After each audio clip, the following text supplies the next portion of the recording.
When we begin our spiritual journeys, one of the things we begin to realize is we all come out of a specific theology. And then we have an awareness that, oh my goodness, there are many theologies, and one many times contradicts the other.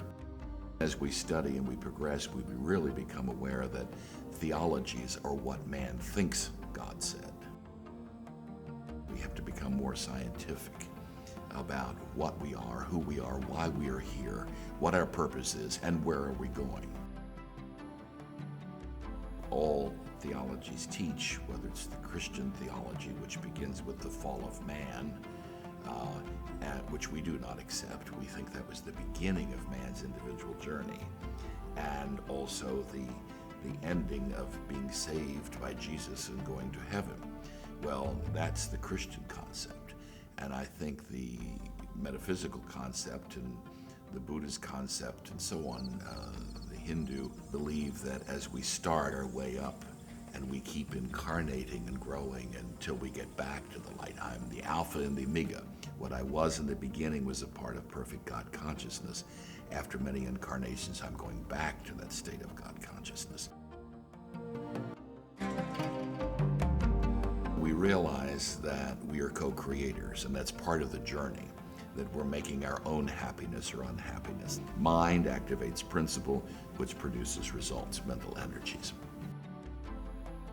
The truth realm is everything is perfect, and someday we'll get there. But we're dealing in the reality realm. We're on our way.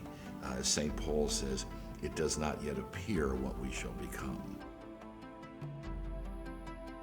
And we also have to realize that when things happen to us, for example, when bad things happen to good people, that is this a wrathful God sitting on a throne that's saying, I'm going to test you and I'm going to punish you and so on?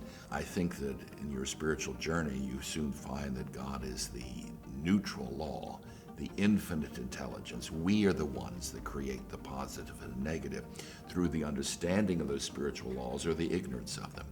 And just like in the courts of our earth plane law, ignorance is no excuse of the law.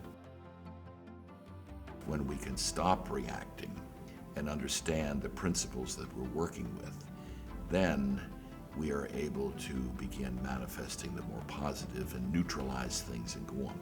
The important thing we must realize is that we do not deny, and we are not in denial of the things that are going on around us at this present time. What we are going to deny is its permanency.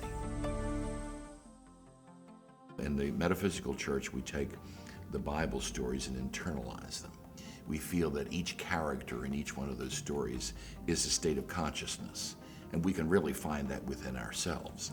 So as we recognize that, you'll also see that a lot of those stories begin with, and it came to pass. It didn't come to stay. It came to teach us a lesson, and then it came to move on. And I think that's the journey of life.